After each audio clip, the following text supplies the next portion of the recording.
Hey guys, welcome back to World of Warships. Today we're taking a look at the Colbert. Is this ship worth getting in 2025? We're going over the Research Bureau ships here. Very expensive to obtain. This one is 57,000 research points, so over 5 resets.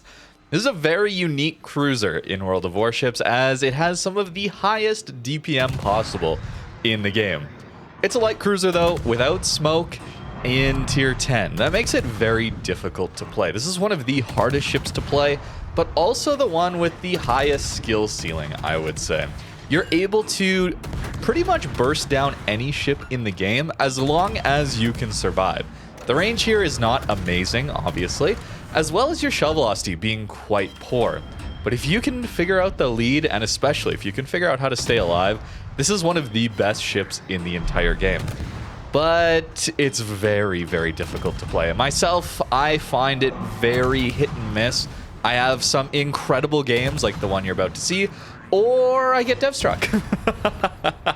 There's really not a lot in between with this ship for me. And it can be quite fun and engaging because of that. There's really not many dull games with a Colbert, especially if you're playing aggressive, trying to find island positioning like this to really maximize your damage output. We've already done 50k just in this short period of time here to that curve first. Fire chance here is absolutely amazing, as well as your alpha damage on this HE.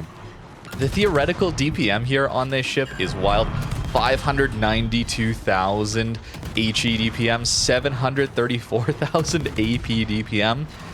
Although you can't use all of that at once, usually.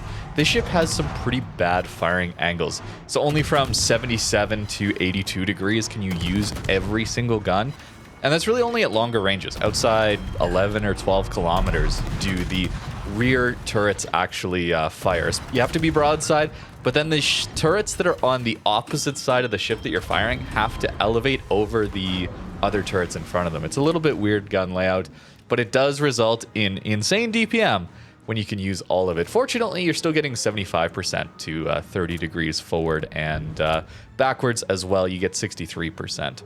It's still a lot of DPM, thankfully, because you're nearly doubling most other light cruisers. Not quite, but Smolensk having 384,000 HE DPM, Jinan having 380,000 HE DPM. This ship is absolutely crazy. It's also quite maneuverable if you run the right build. And builds are going to be very tricky here. You probably want to go full concealment, but in this one and a few of the games that I have to show you, we're going a bit of a lighthouse build. It's hard to play this one, but it does result in much better rudder shift. Combining that with our 20% engine boost allows us to dodge a lot of incoming fire, as well as hopefully not take too much damage from torpedoes and overmatching battleships. At closer ranges, our armor actually holds up relatively well. I'll show you the armor towards the end of this video. This game, though, getting out of hand here with the DD just sneaking into our cap in the first 5 minutes of the battle. Crazy stuff.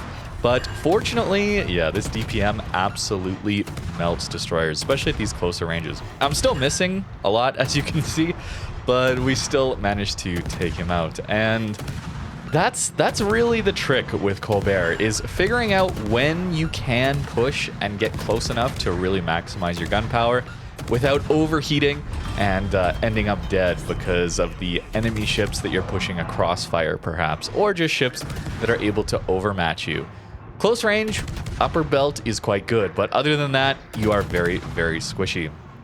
Our carrier drops a very kind smoke for us. If you're going to run this ship in a division, it gets exponentially more powerful. If someone's spotting for you, like a DD spotting for you and smoking you up, it is absolutely wild. Now, I'm not the best Colbert player, but I have learned from a man called John the Ruthless. If you haven't heard of him, definitely check out the links in the description down below. He's got a Twitch page where he's absolutely crazy with this ship in particular, but all ships, like cruisers especially, he's really good at. He also has a YouTube, which I'm going to link down below. And John, if you're listening to this, please upload. Please. We want to see more content out of you. Fair warning, though, he's a bit of a weeb, all right? So, you know, we got to warn you about that up front. But he's good enough at the game and entertaining enough that I think it's worth watching. That's a joke. That's a joke. That's a joke. But definitely give him a follow. Go subscribe because he's very, very good in Colbert. And I learned a lot from watching him. The biggest thing I really noticed recently, while trying to make this video and watching his stream as well, was that he salvo fires almost exclusively. If you look back at a lot of my previous videos in Colbert, as well as other light cruisers, high DPM ships, Barbiano, recently, a good example, I often hold mouse button 1, primarily because it's funny to just see the rainbow of shells firing at people. But also, it's a bit of laziness. I don't want to just spam mouse 1 over and over again, and I thought, what's the difference, really? And especially with Barbiano, I noticed I missed a lot. It was really difficult to figure out the lead of targets. So while watching, I noticed that he's often just salvo firing. Double clicks every time, every less than 3 seconds. I guess I'll have to order an extra mouse. We might break our mice here by playing these ships exclusively. But what it does is it actually lets you adjust your lead much easier because you know exactly how you missed each salvo rather than all the stream of shells converging together and you don't really know which way you're missing from which salvo. And that helped me a lot, actually. I found myself leading much, much better with Colbert. So I'm excited to take that into other light cruisers, other high DPM ships, destroyers as well. And I think it's going to result in a lot better matches, much more accurate, better damage. I'm still going to miss, obviously, but it did help me a lot to figure out the lead. With this GK here in particular, we got a lot of shatters, and that's because he's pretty far away, so trying to lead and hit that superstructure, he was just on the edge of our range. Fortunately, we have managed to catch up to him. But definitely try that out if you're playing light cruisers. Give it a go. It's a little more work, but certainly is worthwhile. The other tip I can give you is to get used to free look, and that is your right mouse button. And anytime you click that, you retain your scoped in lead and aim point. You can move your camera around, and it does not change the actual aim point. It gives you a bit of a more broad view of what's going on. It allows you to position your ship much more clearly around islands, dodge incoming fire, while not changing your aim point. And that's really, really valuable for situational awareness. It may not be the greatest viewing experience, but for playing the ship, it helps a ton to, maybe not every salvo, but after a lot of your salvos, you really should be not shot watching. You should be scoping out, using free look to do that, and trying your best to figure out where you need to go next or how to reposition your ship. On to the AP, though, here. I've been mostly spamming the HE because it's so good. And we're getting a lot of shatters. I think I'm aiming just a little too low in this broadside Marseille because the AP should do a lot more damage than this. Unfortunately, I do mess up there a little bit. Marseille overmatches us, but now with his longer reload, we should be able to get our full DPM online. I over-angle slightly and get absolutely punished because he had a reload booster remaining. You gotta be very careful, okay, at these closer ranges. Yes, it does have good upper belt armor, enough to bounce battleship shells. But you have to be perfect in your angling of it. And obviously, I'm not that good yet. I gotta practice, I gotta get better. Again, check out John if you want to see an absolute expert go at it. Gearing here, one of the last remaining ships, and we're nearly at 300,000 damage in this one. A game where there were only 3 battleships, and there was a carrier and 2 subs. I was not expecting this going into this. This is one of my better Colbert games I think I've ever had, really. And seeing the matchmaker, usually when I'm trying to damage farm, I'm looking for those juicy battleships. The free HE fire spamming, like the GK. We got so much damage so quickly on him. I did not expect this. And in fact, we almost get a Kraken here. The submarine barely does survive this one. A few more seconds, and I think we would have managed to take him out there. But still, nearly 300k, nearly a Kraken. A really, really nice start for Colbert. If this at all interests you, I gotta let you know. There are tech tree options. There are other ships that aren't as expensive to get. You can play something like a Jinan, for example. That's a ship that is purely tech tree. I mentioned this in every one of these videos so far.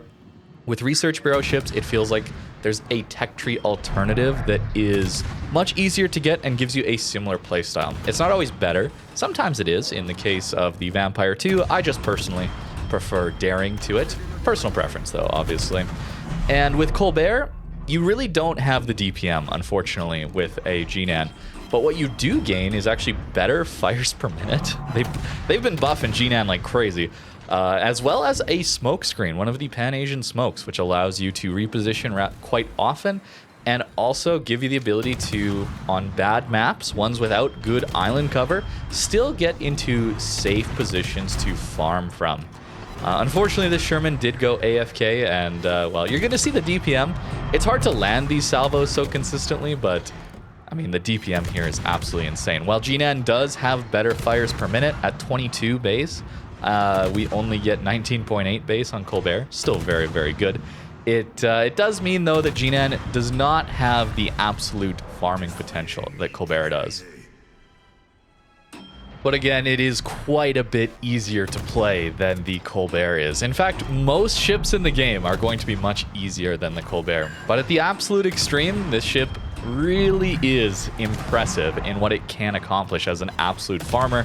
And the sheer amount of damage output you have can just single-handedly carry games if you're good enough. That's the problem with it, of course, is if you're good enough in it. So not one that I would recommend to newer players. Obviously, research points are very difficult to get for newer players, but if you haven't played light cruisers really at all or too much, if you're not very confident in tier 10 light cruisers, I would not recommend getting this one. It'll just be a frustrating experience, I think. But if you enjoy those light cruisers and want a challenge, I think there's really not many better options. For me, with research points, this actually is one that I personally would be interested in getting if I had to restart my account again. It would be a long grind, but this is one of the ones that I probably would want to get again, just because it is so interesting, so much more difficult and extreme than many other of the light cruisers at your tier. You got way more DPM, you got way less range, you got a relatively large hull. You're not getting those broadside overpenned tech like you see on some of the other ships, like a Smolensk, for example, even GNAN. It is a little bit wider, it is a little bit larger. The propulsion here is very good when you're taking prop mod, especially with the engine boost, but then you suffer with your rudder shift. The rudder here being 9.2 seconds, GNAN's is 7.7. There's a lot of things about Colbert that makes it a little bit awkward, especially if you go the full conceal build, which I did towards the end as well, or I started with that build. I'll show you a match towards the end of this video. Full conceal, much more comfortable to play, but it does mean if you get caught out, you really don't have great options to avoid incoming fire. It's much more difficult to do so. Fortunately, if you do take damage, this ship does get boosted repair parties. So you get 60% of pen damage you're healing, where normally people heal back 50% pen damage. Fires and floods, 100% healable, of course. Citadel damage is also 50% healable, where on other cruisers at tier 10, it's usually 33%. There's a few others. GNAN also has 50% Citadel heals, and that helps you out if you take Citadels. Try not to, obviously. We try not to, but it does help you out a little bit. This ship does have quite a bit of healing available to it. At its base, you do actually get the full 4 heals. If you take Superintendent, you get 5. I'm so greedy for damage with this build that I've actually forgone that. Maybe not the best idea. I'm talking about how hard this ship is to play and how overwhelming the damage is, and the real weakness being its survivability. And yet, I'm not boosting the survivability as much as I can. In fact, I'm just going more damage. Maybe not the best idea. I'll show you the builds towards the end, but it's very fun to try out, and just the insane amount of damage we can rack up in such a short period of time. A really nice island here, and oh, look at those AP salvos, 5k from that one. The AP is really good when you can find those broadsides. There's really not a buff to it. The pen angles here are standard 45 to 60. Same fuse times as we get on standard AP, so 0.03. Not the short fuses at all either. It's just a lot of DPM. That's really what it comes down to here. Now, I've obviously done a lot of praising of Colbert because I'm someone who enjoys this ship, right? And it still has weaknesses, though. It still has quite a few downsides that I don't like as much about it. One of those being, you just don't have torpedoes. For a ship that wants to play island cover, you can get rushed around islands. This game is out of hand, obviously. But it's really handy to have torpedoes in situations like this. It's really, really nice to be able to set up to launch your torpedoes as someone tries to push you around an island. We're still actually going to trade out this Suzia and get a Kraken here. Pretty good match, all things considered. But it would be nice to have the torpedoes. I can understand why maybe this one doesn't, but that is something you're missing out on. You're also missing out on a lot of utility for your team. And that's quite the big downside, I would say. One of the reasons that I enjoy playing Worcester so much is that you bring that radar utility alongside excellent DPM. Here, we don't have that. We have to rely on our teammates to spot for us a lot of the time, especially these destroyer engagements.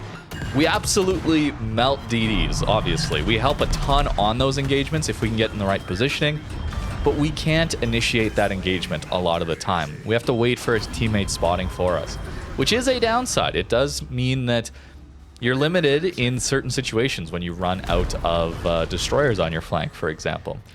Yep, that's Colbert. That's Colbert against Colombo Sap. That's not a unique downside to Colbert. Everything gets absolutely smashed by Colombo Sap, sorry. But it does suck to play Colbert into Colombos. I will say, I often am deciding where I go in these games based on a few ships in particular. Obviously, carriers dictate so much of how I can play the game. Submarines as well. These days, I'm kind of just running from submarine flanks. I just do not want to fight those at all. It's miserable. Carriers as well, but unfortunately, you can't really get away from those ones. And Colombo is certainly one of those as well at this point. Sap is just so insane. The pen angles, the damage, you don't overpen. So many ships can't even shatter it. It's a lot, okay? And for a Colbert, you do not want to be facing a Colombo, so try and avoid that as much as possible. It is very, very, very difficult to do anything back to a Colombo. Obviously, it also has a very small superstructure. It has a smoke that allows it to get away from your HE span if it manages to use a damage control or something like that. You can just smoke up and go dark. I'm probably overstating this, I guess. There's a lot of battleships that are very difficult for Colbert to fight, but that one in particular, very, very, very challenging. But that's a lot of light cruisers that are going to have that problem. It's not just Colbert, but it is worth mentioning at how crazy that one is to fight in these lighter cruisers.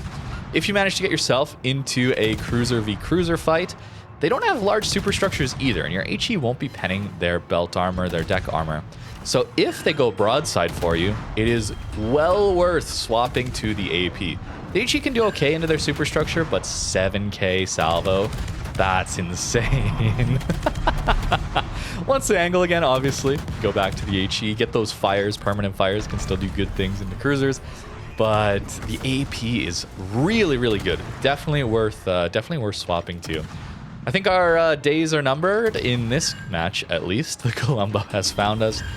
Angled like this, the overmatch would have done a lot to us as well. So maybe not as extreme there, but still, the sap just guarantees so much damage in. So we'll farm a little bit on this Kansas, try and salvage a bit of damage towards the end of this one, and you can see it's a little bit tricky. Open water is very, very difficult, obviously, in a ship like this one. Definitely would recommend you play islands. In this match, I spawned on the 9-10 line area, and I made the decision to go over to the island cover. I think that's perfectly reasonable. There's a lot of maps and spawns that are very difficult to play this ship on. It's a very limited cruiser in that regard, but if you can take your time, figure out the positions where a light cruiser can play, there's not a lot that can get you the damage that this one does. And concealment builds will help you with that, getting into those positions. So here, running full conceal, and you can see we get below 10 kilometer detect. I'm not running range mod, purely because the shell arcs are very difficult to lead. And there's a benefit to not running range mod where you don't get spotted as easily. That 16 kilometer range means whenever you're firing, you have 16 kilometer detect, whereas without it, it's like 13 and a half, something like that. That can help you on certain island positions. So here, I think the submarine on the flank there is behind an island, but if he wasn't, that extra range would actually have gotten us spotted there, where not taking range mod does not let us get detected. There are benefits. It does mean it's a little bit tricky, but there's plenty of islands on most maps where you can play. Not all of them, I know, but most maps, there are positions you can play. And especially if you're not running rudder mod, I mean, the rudder is very slow, as you can tell here, and you want to be playing behind islands, in smokes, you got to play more passive. You can't take the open water engagements nearly as much because you're just lacking that maneuverability. You need to be able to dodge. With your engine boost, with rudder mod, it is possible. It's still very hard, but it is possible at least. And without it, it does feel quite clumsy. I'm by no means an expert in this, but I did enjoy playing the mostly lighthouse build, not taking concealment, relying on island cover to keep us undetected at closer ranges. And then if we do get caught out, we do have that maneuverability to help us stay alive. I really did enjoy that one more, but it's much more difficult to play. And having a conceal build would certainly help you to learn the playstyle where you can and can't get away with, and still play around with this extra DPM. It is really, really fun still, even with this different build. Just keep in mind that I really would not recommend range mod. It's tempting, I know, with passive games, but I think it's much more worthwhile to take the extra couple minutes to reposition, find an area where you can use the 13.5 or so kilometers of range, rather than trying to farm from 16 and really not being able to hit anybody all that easily. I think it's much more effective to actually not run range mod. It's hard though with the passive games. I know it's a tricky ship, obviously, but it's very fun. And if you do manage to get it, definitely again, go check out John. I'm gonna keep plugging him because he's so good in this ship. It's crazy, and I've learned a lot from watching him. I know that's maybe a difficult thing to do because you don't always know what to look for, but one of the best ways to get better at this game really is to just watch good players play certain ships. And even if they don't talk about the reasons why they're doing things, think a little bit critically. Why is someone salvo firing instead of mouse clicking with mouse button 1? Give it a go yourself. For me, that helped me a lot with my aim with Colbert in this last session to try and make a video on it. It really is. There really are things that you can do to get better at this game. But it does take a lot of practice, obviously, and there's no real fix for that. Spending time with a ship and doing your best to get better, trying to get better, there's not much of a shortcut there, but watching good players certainly can help you out. And even on a game like this where we did very little damage, we still got okay base XP, 1700 base XP. That's because we went after the high priority targets, high value targets. Killing destroyers gets you a lot of base XP and has a ton of battle impact. And as for the builds on the Colbert, I think there's a couple ways you can go with it, which is always fun for a premium ship to have, since you can swap commanders around on these things. The full lighthouse build, while difficult, it does maximize the crazy damage potential that this ship does have. So I went with this. I'm not sure how exactly optimized it necessarily is. The extra HP from Survivability Expert here helps us out quite a lot. Getting to that 5th heal is not always guaranteed, where the extra HPs from Survivability Expert helps you right from the start.